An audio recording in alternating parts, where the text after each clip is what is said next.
अग्निवीर कौन लाया और क्यों लाया? क्यों लाए? 10 सालों से किसका राज है? कितना दोष देते रहेंगे कांग्रेस पार्टी को? 10 सालों से तो कांग्रेस पार्टी का राज नहीं है ना। आपके सामने कहते हैं कि सिलेंडर का दाम घटाएंगे। अरे पिछले इतने सालों से 1200 तो था ना, था कि नहीं था? किसका राज था? क्योंकि सरकार की कोई स्कीम नहीं है। इनकी स्कीम है कि जो भी है बड़े बड़े उद्योगपतियों को पकड़ा दो। आप अडानी जी तय करते हैं कि सेब की कीमत क्या होगी, किसान का क्या होगा? कि आपके जीवन में संघर्ष ही संघर्ष होना चाहिए और सरकार आपके लिए कोई स्कीम नहीं लाए, अग्निवीर जैसी वाहियात स्कीम लाए।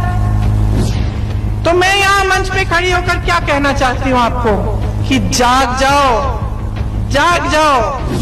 5 साल और ये चाहते हैं कि यहाँ आकर नेता आपको बोले देवभूमि है, देवभूमि है, लेकिन जब आपदा आए तो इनकी सिर्फ पीठ दिखती है आपको।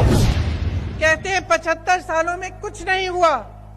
अगर कुछ नहीं हुआ होता तो यहाँ उत्तराखंड का इतना हुनर कहां से आया?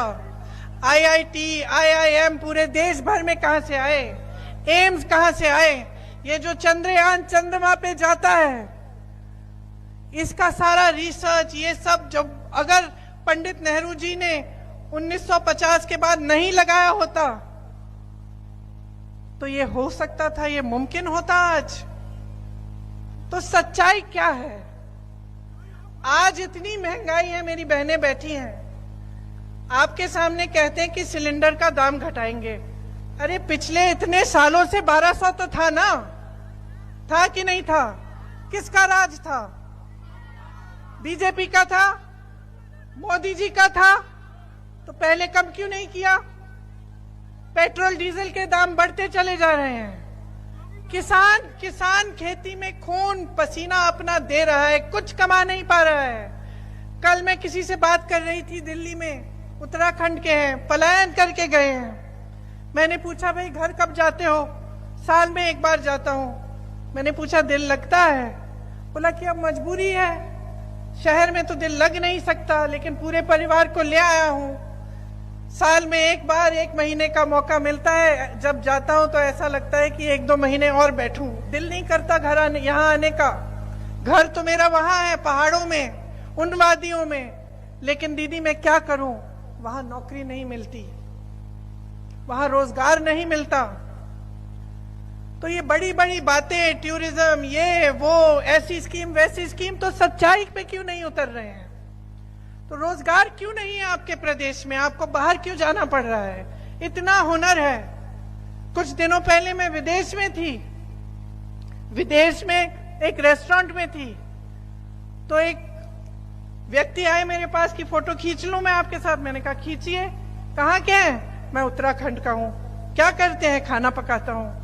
और उन्होंने मुझे बताया कि कितने हुनर के साथ कितने सारे उत्तराखंडी लोग बाहर विदेश में शेफ बने हुए हैं, बड़े बड़े ऐसे कार्य कर रहे हैं, लेकिन उनको यहाँ पे आपके अपने प्रदेश में रोजगार नहीं मिल रहा है। हम क्या कह रहे हैं? हम एक सीधी सी बात कह रहे हैं, जहां भी जाती हूं मैं यही कहती हूं, चुनाव को मुद्दे पर लड़वाओ। नेताओं को ये कहती हूं, जब मुझे कहते हैं कि भाई मोदी जी ने ऐसे कह दिया, वैसे कह दिया, हम क्या करें, धर्म की बातें करते हैं, मैं कहती हूं आप मुद्दों की बात करो। 10 साल बीत गए हैं, सब कुछ देख लिया जनता ने। जितने काम आपने करने थे वो कर लिए आपने, देख लिया है जनता ने क्या किया क्या नहीं किया।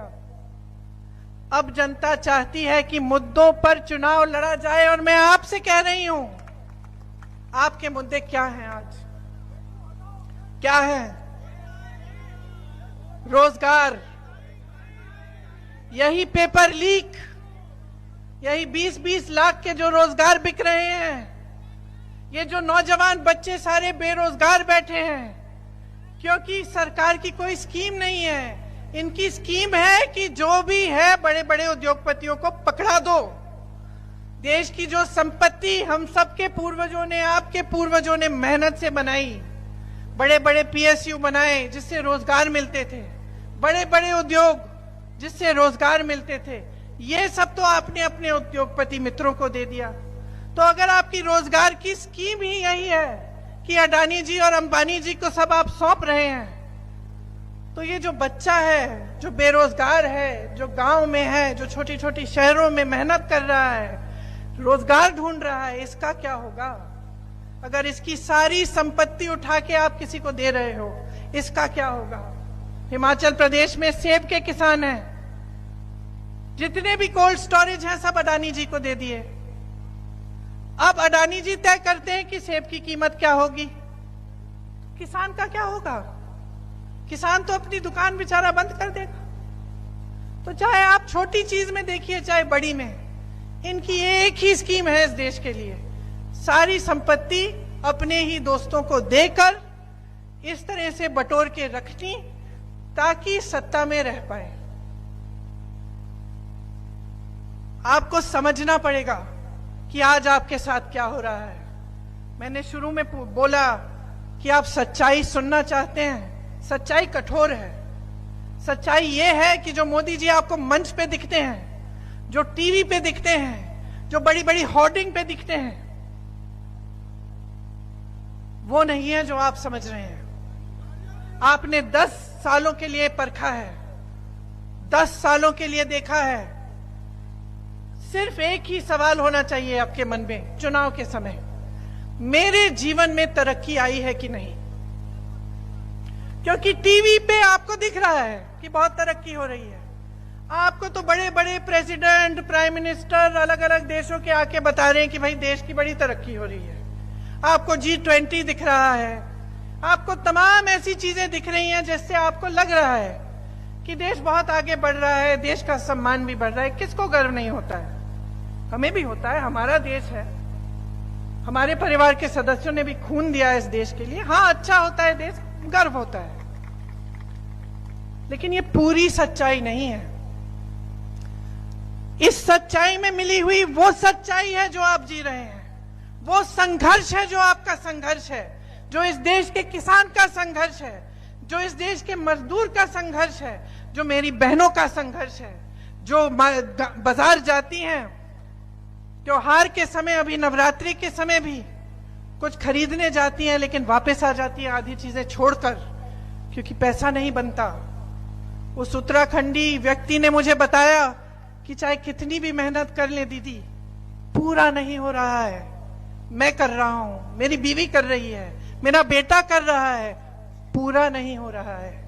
आजकल बच्चों की मांगे भी अलग हैं, बच्चों की महत्वाकांक्षाएं भी अलग हैं। हम सब पढ़ाना लिखाना चाहते हैं, अच्छी अच्छी पाठशालाओं में भेजना चाहते हैं, स्वास्थ्य की सुविधाएं चाहते हैं। क्या ये सही है कि आपके जीवन में संघर्ष ही संघर्ष होना चाहिए और सरकार आपके लिए कोई स्कीम नहीं लाए, अग्निवीर जैसी वाहियात स्कीम लाए? तो आप सोचिए कि आपको चाहिए क्या। या तो आप बहक जाएंगे ये टीवी के इश्तिहारों में, होर्डिंग में, मोदी जी की बड़ी बड़ी बातों में, या फिर आप समझेंगे कि कौन सा राजनीतिक दल क्या करना चाह रहा है आपके लिए।